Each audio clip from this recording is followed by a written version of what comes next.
कहानी की शुरुआत में हम मॉरिस नाम के एक बहुत ही चालाक चोर को देखते हैं। पुलिस ने उसे बैंक रॉबरी के मामले में पकड़ा है और उसे पूरी जिंदगी के लिए दुनिया की सबसे सुरक्षित जेल एल्काट्राज भेज दिया गया है। एल्काट्राज एक ऐसी जेल थी जिसे समुद्र के बीच एक छोटे से आइलैंड पर बनाया गया था।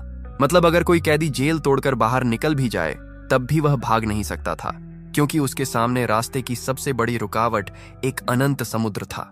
इसी कारण इस जेल को दुनिया की सबसे सुरक्षित जेल कहा जाता था। यहाँ केवल दुनिया के सबसे बदनाम अपराधियों को रखा जाता था। लेकिन बहुत जल्द इस जेल का मशहूर नाम और सम्मान मिट्टी में मिलने वाला था, क्योंकि अब इस जेल में फ्रैंक मॉरिस नाम का एक चालाक चोर आ चुका था। वह इससे पहले भी कई बार जेल तोड़कर भाग चुका था, लेकिन इस बार मॉरिस थोड़ा घबरा जाता है, क्योंकि यह जेल बहुत ज्यादा सुरक्षित थी। फिर भी मॉरिस की पूरी जिंदगी यहाँ बिताने की कोई इच्छा नहीं थी। वह जितनी जल्दी हो सके यहाँ से भागना चाहता था। जेल में आते ही मॉरिस भागने की योजना बनाना शुरू कर देता है। सबसे पहले उसके सिर से लेकर पैर तक जांच की जाती है। इसके बाद उसे उसके सेल में बंद कर दिया जाता है। एक गार्ड उसे कहता है, वेलकम टू एल्काट्राज, यहाँ से तुम भाग नहीं सकते। इसके बाद से असली कहानी शुरू होती है। कुछ देर बाद अचानक 1 घंटी बजते ही जेल के सभी सेल्स के दरवाजे खुल जाते हैं। ऑफिसर्स सभी कैदियों को बाहर निकालते हैं। इस जेल का डिसिप्लिन बहुत कठोर था। कैदियों को हर दिन जेल साफ करने के बाद समय पर अपने सेल में लौटने का नियम मानना पड़ता था। सभी कैदियों को एक जैसी यूनिफॉर्म पहननी पड़ती थी। सभी लोग एक जैसी यूनिफॉर्म पहनकर लाइन में खड़े होकर ब्रेकफास्ट करने आते हैं। मॉरिस की टेबल पर लिटमस नाम का एक कैदी बैठा था। मॉरिस उससे कहता है, मुझे कांटा चम्मच नहीं दिया गया, अब मैं नूडल्स कैसे खाऊंगा। लिटमस उससे कहता है, यह तुम्हारा घर नहीं है, जो मिला है उसे चुपचाप खा लो, वरना गार्ड्स तुम्हें पीटना शुरू कर देंगे। इसी समय वुल्फ नाम का जेल का एक खतरनाक कैदी मॉरिस को परेशान करना शुरू कर देता है। सभी लोग वुल्फ से परेशान थे, क्योंकि वह जेल के अंदर अपनी मनमानी और दबंगई चलाता था। उसके खिलाफ बलात्कार के बहुत सारे मामले भी थे। इस जेल में उन्हीं की तरह कई खतरनाक कैदियों को रखा गया था। यहाँ लिटमस मॉरिस से थोड़ा खाना मांगता है, लेकिन मॉरिस उसे अपनी पूरी प्लेट ही दे देता है। तभी मॉरिस टेबल के नीचे से देखता है कि लिटमस खाना खुद नहीं खा रहा है, बल्कि वह अपने पालतू चूहे को खाना खिला रहा है। रात हो जाती है। एक गार्ड मॉरिस को वार्डन के पास लेकर जाता है।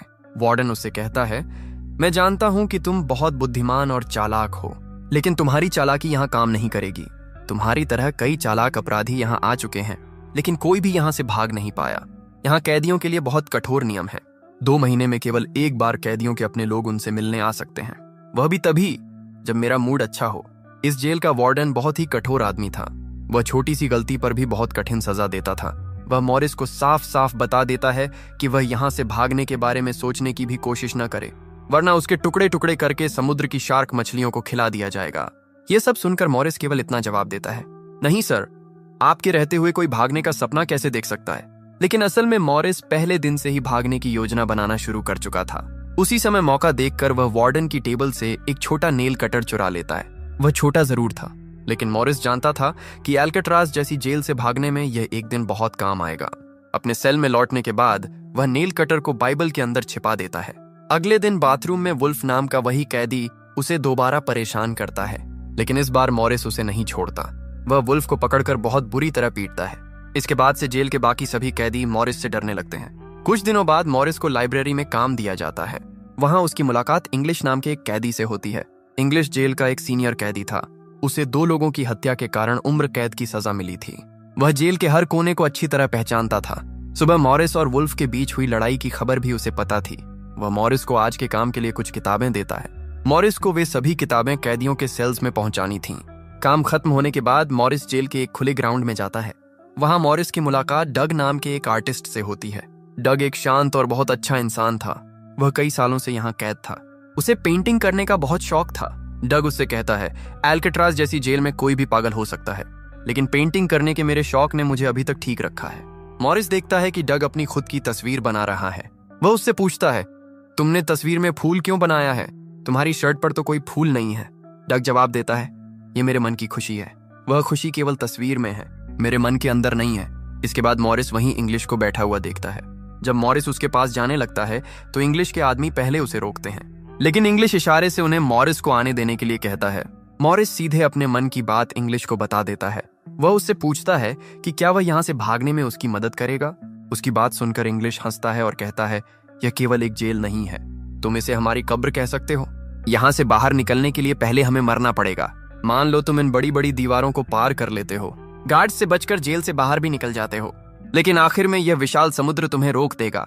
पानी में खतरनाक शार्क्स मौजूद हैं, इसलिए अपना समय बर्बाद मत करो, अपनी सजा पूरी करो, कम से कम तुम जिंदा तो रहोगे। लेकिन मॉरिस अपने फैसले पर अटल था। किसी भी तरह वह इस जेल से भागना चाहता था। उसी रात एक ऑफिसर उसे बताता है कि कल से उसे कारपेंट्री का काम करना होगा। इस काम के लिए उसे हर घंटे 50 सेंट दिए जाएंगे। मॉरिस तुरंत तैयार हो जाता है, क्योंकि वह जानता था कि वहां से उसे कोई ऐसी चीज मिल सकती है जो जेल से भागने में उसकी मदद कर सके। अगले दिन मॉरिस लिटमस से पूछता है, क्या यहाँ से भागने का कोई रास्ता है? लिटमस हंसकर कहता है, हर सेल में एक एयर वेंट है, उस रास्ते से छत तक पहुंचना संभव है। तभी डग मॉरिस से कहता है, वुल्फ तुम्हारी तरफ आ रहा है। वुल्फ चाकू से मॉरिस पर हमला करता है। मॉरिस अपना कोट उतारकर हाथ पर लपेटता है और उससे लड़ना शुरू कर देता है, लेकिन तभी एक गार्ड उन्हें रोकने के लिए आता है। वुल्फ उस गार्ड को भी चाकू मार देता है। इसके बाद वॉच टावर पर खड़ा एक गार्ड गोली चला देता है। गोली की आवाज सुनकर दोनों रुक जाते हैं। मॉरिस पहली बार देखता है कि वॉच टावर पर एक गार्ड मौजूद है। गार्ड्स मॉरिस और वुल्फ को पकड़कर डी ब्लॉक में लेकर जाते हैं। वह एक अंधेरा सेल था। वहां कैदियों को भयानक टॉर्चर दिया जाता था। कोई भी कैदी डी ब्लॉक में नहीं जाना चाहता था। जाने से पहले वुल्फ मॉरिस को धमकी देता है कि उसकी मौत केवल उसके हाथों होगी। उसी रात मॉरिस को बहुत ज्यादा टॉर्चर दिया जाता है। 2 हफ्तों तक उस सेल में बंद रखने के बाद मॉरिस को सामान्य सेल में वापस लाया जाता है। लौटने के बाद उसे लिटमस के पालतू चूहे के जरिए भेजा गया एक नोट मिलता है। उसमें लिखा था, वेलकम बैक मॉरिस। कुछ दिनों बाद उसके सेल के पास चार्ली नाम का एक नया कैदी आता है। दोनों के बीच अच्छी दोस्ती हो जाती है। मॉरिस उसे अपने बाकी दोस्तों से मिलवाता है। इसी बीच एक दिन वार्डन अचानक हर सेल की जांच शुरू कर देता है। वह डग के सेल में जाकर उसकी बनाई हुई तस्वीरें देखता है। उन तस्वीरों में वार्डन की अपनी तस्वीर भी थी। अपनी तस्वीर देखकर वार्डन बहुत खुश होता है, लेकिन अगले दिन वह डग के सेल से सभी तस्वीरें हटाने का आदेश दे देता है। इस घटना से डग अंदर ही अंदर पूरी तरह टूट जाता है, क्योंकि पेंटिंग ही उसके जिंदा रहने का एकमात्र कारण थी। मॉरिस उसे समझाने की कोशिश करता है कि वे केवल उसकी पेंटिंग्स थीं। वह दोबारा और पेंटिंग्स बना सकता है, इसलिए उसे दुखी होने की जरूरत नहीं है। लेकिन डग का मन पूरी तरह टूट चुका था। अगले दिन कारपेंट्री के काम पर जाने से पहले मॉरिस एक गार्ड से डग पर नजर रखने के लिए कहता है। वह कहता है कि कहीं डग खुद को नुकसान न पहुंचा ले, लेकिन गार्ड उसे अपना काम करने के लिए कहता है। वह मॉरिस की बात को कोई खास महत्व नहीं देता। काम के दौरान डग मॉरिस की पॉकेट में चुपके से एक चीज डाल देता है। इसके बाद वह अचानक एक कुल्हाड़ी से अपनी 3 उंगलियां काट देता है। वह चिल्लाकर कहता है, जिन उंगलियों से मैं पेंटिंग नहीं कर सकता, मुझे उन उंगलियों की कोई जरूरत नहीं है। गार्ड्स उसे वहां से लेकर जाते हैं। मॉरिस देखता है कि डग ने उसके कोट की पॉकेट में वही फूल रखा था, वही फूल जिसे उसने अपनी तस्वीर में बनाया था। शायद वह कहना चाहता था कि उसकी खुशी और आनंद उससे छीन लिया गया है। मॉरिस बहुत गुस्सा हो जाता है। वह कटी हुई उंगलियों को एक बॉक्स के अंदर डालकर गार्ड को देता है। वह गार्ड से कहता है, इसे वार्डन को दे देना। डग की हालत देखकर शायद वह खुश हो जाएगा। अगले दिन मॉरिस अपने सेल में बैठा हुआ था। वह देखता है कि एक तिलचट्टा एयर वेंट के अंदर जा रहा है। उसे अंदाजा होता है कि शायद यह बाहर निकलने का एक रास्ता हो सकता है। तभी इंग्लिश आकर उसे बताता है कि डग की मौत हो गई है। डग ने अपनी उंगलियां इसीलिए काटी थीं क्योंकि उससे पेंटिंग करने की अनुमति छीन ली गई थी। ये सुनकर मॉरिस बहुत गुस्सा हो जाता है। अगले दिन डाइनिंग हॉल में वार्डन मॉरिस से पूछता है कि वह डग का इतना समर्थन क्यों कर रहा है। मॉरिस उसकी बात को टाल देता है। वह कोई जवाब नहीं देता। वहीं उसकी मुलाकात 2 भाइयों से होती है। उनके नाम जॉन और क्लैरेंस थे। असल में वे दोनों पहले मॉरिस के गैंग में थे। इससे पहले वे किसी दूसरी जेल में कैद थे। अब तीनों एक साथ भागने की योजना बनाने लगते हैं। दूसरी तरफ चार्ली की पत्नी उससे मिलने आती है। वह उसे बताती है कि उसकी माँ बहुत ज्यादा बीमार है, वह केवल कुछ महीने और जिंदा रहेगी। ये सुनकर चार्ली बहुत दुखी हो जाता है। इसी कारण चार्ली भी यहाँ से बाहर निकलना चाहता था। वह मॉरिस से कहता है कि अगर वह यहाँ से भागने की कोई योजना बनाए तो उसे भी अपनी टीम में शामिल कर ले। अगले दिन डाइनिंग टेबल पर मॉरिस, जॉन, क्लैरेंस और चार्ली यहाँ से भागने की मीटिंग शुरू करते हैं। मॉरिस उन्हें बताता है कि हर सेल का एयर वेंट ऊपर छत तक जाता है। जेल समुद्र के नमकीन पानी के बीच मौजूद थी। इसी कारण उसकी दीवारें काफी कमजोर हो चुकी थीं। उसके पास वार्डन के कमरे से चुराया गया नेल कटर था। उस नेल कटर से वह धीरे धीरे दीवार खोदना शुरू कर चुका था। इस तरह एक छोटा टनल बनाकर अगर वह किसी तरह छत तक पहुंच जाए तो यहाँ से भागने की योजना बनाई जा सकती थी। जॉन पूछता है, अगर रात को गार्ड्स ने देखा कि तुम सेल में नहीं हो तो क्या होगा? क्लैरेंस बताता है कि इस जेल में उसका एक जान पहचान का नाई है। वह सभी कैदियों के बाल काटता है। उससे नकली बाल लेकर वे एक डमी बनाएंगे। डमी को बिस्तर पर लिटा दिया जाएगा। उसे देखकर गार्ड सोचेंगे कि वे सो रहे हैं, लेकिन एक समस्या अभी भी बाकी थी। वे समुद्र कैसे पार करेंगे? मॉरिस कहता है, जॉन, तुम क्लोथिंग डिपार्टमेंट में काम करते हो। वहां ऑफिसर्स के लिए रेनकोट्स रखे जाते हैं। तुम उन रेनकोट्स को चुरा कर ले आओ, हम उनसे रबर की नाव और लाइफ जैकेट्स बनाएंगे। उन्हीं की मदद से हम समुद्र पार करेंगे। चार्ली कहता है, मुझे भी कोई काम दो। मॉरिस उससे कहता है, जब मैं वेंटिलेशन की दीवार तोड़ना शुरू करूंगा तब तुम पहरा देना, कोई भी हमें देख ना पाए। मॉरिस की योजना सभी को बहुत अच्छी लगती है। उसी रात से वे काम शुरू कर देते हैं। लेकिन नेल कटर बहुत छोटा था, इसलिए मॉरिस को गड्ढा खोदने में बहुत ज्यादा मेहनत करनी पड़ती है। उसके हाथ पर भी चोट लगती है, लेकिन धीरे धीरे गड्ढा बड़ा होने लगता है। अगले दिन खाने की टेबल पर वह अपने दोस्तों से कहता है कि गड्ढा बनाने के लिए उसे किसी बड़ी चीज की जरूरत है। नेल कटर से दीवार खोदना बहुत मुश्किल हो रहा था। तभी मॉरिस अपने हाथ में मौजूद चम्मच की तरफ देखता है। उसे एक आइडिया आता है। वह जानबूझकर चम्मच को अपने जूते पर रगड़कर गंदा कर देता है। इसके बाद मॉरिस गार्ड्स को बुलाकर कहता है, ये चम्मच गंदा हो गया है, मुझे दूसरा चम्मच दे दो। बाकी लोग भी गार्ड से अपने चम्मच बदलने की मांग करते हैं। गार्ड को किसी तरह का शक नहीं होता, वह तुरंत उन्हें चम्मच बदलने की अनुमति दे देता है। इसके बाद मॉरिस सीधे उस टेबल की तरफ जाता है। वहां एक और सिक्योरिटी गार्ड बैठा था। जॉन उस गार्ड को बातों में उलझा कर रखता है। मौका देखकर मॉरिस 2 चम्मच उठा लेता है। वह एक चम्मच अपनी पॉकेट में छिपा लेता है। इसके बाद वह सीधे अपने सेल में लौट आता है।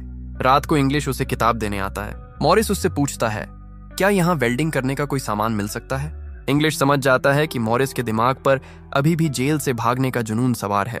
वह कहता है, मैंने तुम्हें पहले भी बताया था कि तुम्हारी कोशिश बेकार जाएगी, तुम पकड़े जाओगे, शायद तुम्हारी जिंदगी भी खत्म हो जाएगी। इतने सालों में मैंने कभी भागने के बारे में नहीं सोचा, क्योंकि मैं जानता हूं कि यह असंभव है। लेकिन तुम बहुत जिद्दी हो, इसलिए मैं तुम्हारे बारे में कुछ नहीं कर सकता। कोशिश करो, शायद तुम मौत तक पहुंच जाओगे। लेकिन मॉरिस उसकी बात पर ध्यान नहीं देता। अगले दिन मॉरिस लिटमस से माचिस मांगता है। वह कहता है, अगर तुम मेरी मदद करोगे तो मैं हर दिन अपने हिस्से का खाना तुम्हारे चूहे को दे दूंगा। लिटमस खुशी से तैयार हो जाता है, क्योंकि वह अपने पालतू चूहे से बहुत प्यार करता था। उसी रात लिटमस मॉरिस को माचिस दे देता है। इसके बाद मॉरिस नेल कटर का एक हैंडल खोल देता है। वह उससे एक छोटा और धारदार हथियार बनाना चाहता था। वह चम्मच को तोड़कर नेल कटर के हैंडल के साथ जोड़ता है। इसके बाद माचिस जलाकर दोनों चीजों को वेल्ड कर देता है।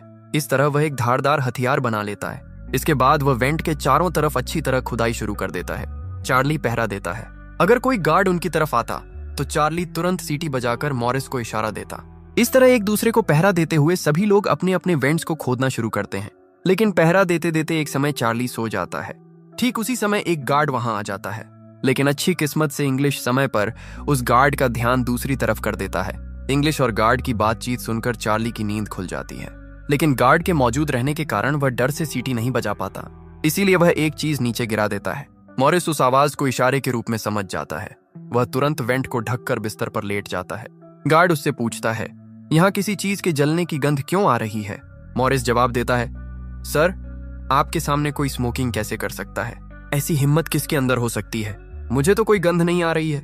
गार्ड उसकी बात सुनकर खुश हो जाता है। वह सोचता है कि कम से कम एक कैदी तो उससे डरता है। गार्ड के जाते ही मॉरिस वेंट के चारों तरफ की दीवार खोद देता है। लेकिन वह देखता है कि वेंट की ग्रिल में स्क्रूज लगे हुए हैं। उन्हें काटने के लिए किसी धारदार चीज की जरूरत थी। वह चीज केवल कारपेंट्री वाले कमरे में मिल सकती थी। हर दिन काम पर जाते समय मॉरिस दीवार से निकले सीमेंट को धीरे धीरे बाहर फेंक देता था। इससे गार्ड्स को उन पर शक नहीं होता। अगले दिन काम करते समय वह मेटल का एक टुकड़ा उठा लेता है। वह चाकू की तरह धारदार था। लेकिन चार्ली उससे पूछता है, तुम इसे मेटल डिटेक्टर से बाहर कैसे लेकर जाओगे? मॉरिस पूरे कॉन्फिडेंस के साथ कहता है, उसे मैं संभाल लूंगा। लेकिन बाहर निकलते समय गेट पर मेटल डिटेक्टर बजने लगता है। असल में वह मेटल का टुकड़ा अपने हाथ में लेकर आया था। गार्ड उससे पूछता है, तुम इसे क्यों लेकर जा रहे हो? मॉरिस कहता है, सर, मैंने सोचा था कि इसका इस्तेमाल कपड़े टांगने के लिए किया जा सकता है। गार्ड गुस्से में कहता है, ज्यादा चालाकी करने की जरूरत नहीं है, इसे मुझे दे दो। गार्ड मॉरिस की पूरी जांच करता है। इसके बाद वह उसे बाहर जाने देता है। लेकिन मॉरिस सच में बहुत चालाक था। उसने मेटल के 2 टुकड़े चुराए थे। वह एक टुकड़ा हाथ में लेकर आया था। दूसरे टुकड़े को उसने अपने जूते के अंदर छिपा लिया था। वह उस धारदार मेटल से ग्रिल काट देता है। अब गार्ड्स को धोखा देने के लिए उन्हें एक नकली डमी की जरूरत थी। डमी बनाने के लिए उन्हें रंग की जरूरत थी, इसलिए चार्ली गार्ड से कुछ रंग मांगता है। वह कहता है कि उसे पेंटिंग करना बहुत पसंद है। गार्ड्स बिना कुछ सोचे उसे रंग दे देते हैं। मॉरिस कई दिनों से कंक्रीट का चूरा इकट्ठा कर रहा था। वह उसे पाउडर बनाता है। दूसरी तरफ जॉन नाई से बाल इकट्ठा करता है। क्लैरेंस लाइब्रेरी से पुरानी किताबें लेकर आता है। सभी चीजें इकट्ठी होने के बाद मॉरिस पानी और पुरानी किताबों का इस्तेमाल करके एक नकली सिर बनाता है। इसके बाद वह उस पर रंग और बाल लगाता है। वह नकली सिर बिल्कुल असली इंसान के सिर जैसा दिखाई देने लगता है। इसके साथ ही मॉरिस कार्डबोर्ड से दीवार के रंग जैसा एक नकली वेंट बनाता है। इससे कोई भी समझ नहीं सकता था कि दीवार में गड्ढा खोदा गया है। एक रात मॉरिस अकेला नकली सिर बिस्तर पर रखता है। वह उसे गर्दन तक ब्लैंकेट से ढक देता है। इसके बाद नकली कार्डबोर्ड हटाकर टनल से बाहर निकलता है। वह पाइप्स की मदद से धीरे धीरे छत तक पहुंचता है। दूसरी तरफ चार्ली पहरा दे रहा था। छत पर पहुंचकर मॉरिस देखता है कि ऊपर एक लोहे की ग्रिल लगी हुई है, लेकिन कूदने के बाद भी वह उसे पकड़ नहीं पाता। ठीक उसी समय एक गार्ड चार्ली के पास आता है। वह उससे पूछता है, इतनी रात को तुम अकेले क्या कर रहे हो? तुम्हारा दोस्त मॉरिस आज इतनी जल्दी क्यों सो गया? चार्ली कहता है, सर, आज मॉरिस कारपेंट्री का काम करते करते बहुत थक गया था, इसीलिए शायद वह जल्दी सो गया। अचानक गार्ड के हाथ से उसकी छड़ी नीचे गिर जाती है। उसे उठाते समय गार्ड देखता है कि मॉरिस के बाल बहुत अजीब दिखाई दे रहे हैं। चार्ली डर से कांपने लगता है। शायद अब वे पकड़े जाने वाले थे। गार्ड मॉरिस के सेल में जाकर उसके बाल छूता है। तभी मॉरिस कहता है, क्या हुआ सर? क्या मेरे बाल इतने सुंदर हैं? अच्छी किस्मत से मॉरिस सही समय पर नीचे आकर बिस्तर पर लेट गया था। अगले दिन मॉरिस अपने दोस्तों को बताता है कि छत पर बाहर निकलने का एक रास्ता है, लेकिन वह रास्ता लोहे की ग्रिल से बंद है। ग्रिल बहुत ज्यादा ऊंचाई पर है, इसीलिए ग्रिल तक पहुंचने के लिए एक और व्यक्ति की जरूरत होगी। जॉन कहता है, मैंने अपने वेंट को लगभग पूरी तरह खोद लिया है। आज रात मैं भी वहां पहुंच जाऊंगा। रात को मॉरिस और जॉन छत पर जाते हैं। वे ग्रिल को खोलने की कोशिश करते हैं। जॉन देखता है कि ग्रिल बहुत ज्यादा मजबूत है। उसे खोलने के लिए ड्रिल मशीन की जरूरत होगी। अगले दिन कक्षा में सभी लोग व्यस्त थे। तभी मॉरिस की नजर एक छोटे फैन पर पड़ती है। फैन को देखकर उसे लगता है कि इसकी मदद से ड्रिल बनाई जा सकती है। वह इशारे से चार्ली को बताता है कि किसी भी तरह फैन को छिपाकर बाहर ले जाना होगा। चार्ली गार्ड्स की नजरों से बचाकर फैन को अपने इंस्ट्रूमेंट बॉक्स में छिपा लेता है। गार्ड्स बॉक्स को अच्छी तरह चेक नहीं करते, वे चार्ली को जाने देते हैं। फैन मॉरिस के हाथ में आते ही वह काम शुरू कर देता है। कई घंटे काम करने के बाद मॉरिस फैन से एक ड्रिल मशीन बना लेता है। उसी रात मॉरिस और चार्ली छत पर जाकर लोहे की रॉड काटना शुरू करते हैं। ड्रिल की आवाज बहुत तेज हो रही थी। आवाज सुनकर एक गार्ड ऊपर आने लगता है, लेकिन तब तक मॉरिस एक रॉड काट देता है। इसके बाद वह ड्रिल बंद कर देता है। आवाज बंद होने के बाद गार्ड इस बात पर ज्यादा ध्यान नहीं देता। वह वापस नीचे चला जाता है। अब उनके भागने के सभी रास्ते तैयार हो चुके थे। इसके बाद वे तय करते हैं कि मंगलवार की रात वे दुनिया की सबसे सुरक्षित जेल एल्काट्राज से भागेंगे। वह जेल जहां से पहले कोई भी भाग नहीं पाया था। अगले दिन सिनेमा हॉल में उनकी दोबारा मीटिंग होती है। उस समय सभी लोग मूवी देख रहे थे। मूवी की आवाज के बीच मॉरिस जॉन और क्लेरेंस से पूछता है, क्या तुम्हारे वेंट्स तैयार हो गए हैं? वे कहते हैं, हाँ। मॉरिस पूछता है, उन रेनकोट्स का क्या हुआ जिनसे हम ट्यूब बोट और लाइफ जैकेट्स बनाने वाले थे? वे कहते हैं, सब कुछ तैयार है। हम सभी के नकली सिर भी पूरी तरह तैयार हैं। अब केवल यहाँ से भागना बाकी है। अगले दिन सुबह ब्रेकफास्ट के समय मॉरिस डक का दिया हुआ फूल टेबल पर रखता है। वार्डन उस फूल को देखकर गुस्सा हो जाता है। वह फूल को मरोड़ कर फेंक देता है। ये देखकर लिटमस बहुत गुस्सा हो जाता है, क्योंकि वह फूल उनके दोस्त डक का सबसे पसंदीदा फूल था। डक की मौत हो चुकी थी। लिटमस गुस्से में वार्डन पर हमला करने जाता है। वार्डन ने पहले डक को मानसिक रूप से टॉर्चर करके मार दिया था। अब वह डक के पसंदीदा फूल को भी मरोड़ कर फेंक रहा था, लेकिन वार्डन पर हमला करते समय लिटमस को अचानक हार्ट अटैक आ जाता है। मॉरिस को वार्डन पर बहुत गुस्सा आता है, लेकिन वह कुछ नहीं कह पाता। इसके बाद चारों उसी रात भागने का फैसला करते हैं। मॉरिस आधी रात होने का इंतजार करता है। उस समय गार्ड्स की निगरानी थोड़ी कम हो जाती थी। रात को इंग्लिश किताब देने के लिए मॉरिस के सेल में आता है। मॉरिस उससे हाथ मिलाकर कहता है, ये हमारी आखिरी मुलाकात है। इंग्लिश समझ जाता है कि शायद मॉरिस ने यहाँ से भागने के लिए बहुत अच्छी योजना बना ली है। अचानक उसी रात वार्डन मॉरिस के सेल की जांच करने आता है। शायद वार्डन को पता चल गया था कि वे यहाँ से भागने की योजना बना रहे हैं। मॉरिस डर जाता है। वार्डन सेल का हर कोना चेक करता है, लेकिन मॉरिस कोई सामान्य कैदी नहीं था। उसने इतनी अच्छी योजना बनाई थी कि वार्डन कुछ भी समझ नहीं पाता। उसने कार्डबोर्ड से वेंट को इतनी अच्छी तरह ढका था कि वार्डन को कुछ दिखाई नहीं देता। वार्डन के वहां से बाहर जाने के बाद गार्ड उसे बताता है कि उसने मॉरिस और चार्ली को पूरी रात बातें करते हुए सुना था। शायद वे कोई योजना बना रहे थे। ये सुनकर वार्डन कहता है, अगले दिन मॉरिस का सेल बदल देना। अगले दिन सुबह ब्रेकफास्ट टेबल पर वुल्फ मॉरिस को दोबारा धमकी देता है। वह कहता है, आज की रात तुम्हारी आखिरी रात होगी। मॉरिस हंसकर कहता है, ये गधा सही कह रहा है। आज की रात सच में हमारी आखिरी रात होगी। दोपहर में वुल्फ दोबारा मॉरिस पर चाकू से हमला करने की कोशिश करता है, लेकिन इंग्लिश वहां आकर मॉरिस को बचाता है। इंग्लिश भी मॉरिस की मदद करना चाहता था, क्योंकि मॉरिस ने इस योजना को बनाने के लिए बहुत मेहनत की थी। रात को मॉरिस, जॉन, क्लैरेंस और चार्ली अपने वेंट्स के रास्ते छत पर जाने का फैसला करते हैं। खाने की टेबल पर चार्ली भागने के लिए तैयार था, लेकिन अपने सेल में जाने के बाद वह बहुत ज्यादा डरने लगता है। वह अपना फैसला बदल देता है। तीनों लोग एक साथ छत पर पहुंच जाते हैं। वे काफी समय तक चार्ली का इंतजार करते हैं, लेकिन चार्ली वहां नहीं आता। वे समझ जाते हैं कि चार्ली अब नहीं आएगा, इसलिए वे उसे छोड़कर आगे बढ़ जाते हैं। दूसरी तरफ चार्ली अकेला बैठकर पछताता है कि उसने इतना अच्छा मौका खो दिया। आखिर में वह हिम्मत करता है। वह वेंट के रास्ते छत पर पहुंचता है, लेकिन तब तक बहुत देर हो चुकी थी। वह अकेले ग्रिल तक नहीं पहुंच सकता था। दूसरी तरफ मॉरिस, जॉन और क्लैरेंस पाइप्स की मदद से नीचे उतर जाते हैं। वे गार्ड्स की आंखों से बचकर आखिरी दीवार पार करते हैं। इसके बाद वे दौड़कर समुद्र के किनारे पहुंचते हैं। वे रेनकोट से बनाई गई ट्यूब बोट में हवा भरना शुरू करते हैं। मुंह से हवा भरने में बहुत समय लग रहा था, लेकिन उनके पास दूसरा कोई रास्ता नहीं था। आखिर में वे ट्यूब बोट को पानी में उतार देते हैं। वे दुनिया की सबसे सुरक्षित जेल से भाग जाते हैं। अगले दिन सुबह गार्ड सेल्स की जांच करने आते हैं। वे चार्ली को उसके सेल में भूत की तरह खड़ा हुआ देखते हैं। चार्ली मन ही मन खुद को दोष दे रहा था। अगर उसने पिछली रात थोड़ी हिम्मत करके जेल से भागने की कोशिश की होती तो आज वह आजाद जिंदगी जी रहा होता। गार्ड मॉरिस को आवाज देता है। वह देखता है कि मॉरिस के सेल में नकली सिर रखा हुआ है। यह देखकर वह पूरी तरह हैरान हो जाता है। 3 अलग सेल से 3 कैदी भाग चुके थे। उनके भागने की खबर पूरे जेल में फैल जाती है। पूरी जेल में हंगामा शुरू हो जाता है। वार्डन तक भी यह खबर पहुंच जाती है। वार्डन तुरंत चारों तरफ तलाशी शुरू करवाता है। समुद्र में सर्च ऑपरेशन शुरू किया जाता है, लेकिन उनकी लाशें भी नहीं मिलती। आखिर में वार्डन समझ जाता है कि शायद वे जिंदा बच गए हैं, लेकिन अपनी नौकरी और सम्मान बचाने के लिए वह रिपोर्ट में लिखने को कहता है कि वे पानी में डूबकर मर गए। लेकिन वार्डन जानता था कि कोई भी इस बात पर विश्वास नहीं करेगा। बड़े ऑफिसर्स वार्डन पर बहुत ज्यादा गुस्सा होते हैं। वे उससे पूछते हैं, जब वे भाग रहे थे तब क्या तुम सो रहे थे? जेल से भागने की इस घटना के बाद मॉरिस पूरी दुनिया में एक जीनियस चोर के रूप में मशहूर हो जाता है। इस घटना के 1 साल बाद एल्कट्राज जेल को बंद कर दिया जाता है, क्योंकि अब कोई भी इस बात की गारंटी नहीं दे सकता था कि इस जेल से कोई भाग नहीं सकता। इसी के साथ इस सच्ची घटना पर बनाई गई मूवी खत्म हो जाती है। तो दोस्तों, आज की यह कहानी और मॉरिस के जेल से भागने की घटना आपको कैसी लगी? अपनी राय कमेंट में जरूर बताएं। वीडियो अच्छी लगी हो तो एक लाइक करें और इसे अपने दोस्तों के साथ शेयर करें। इसी तरह की मूवी एक्सप्लेनेशंस देखने के लिए हमारे चैनल के साथ जुड़े रहें।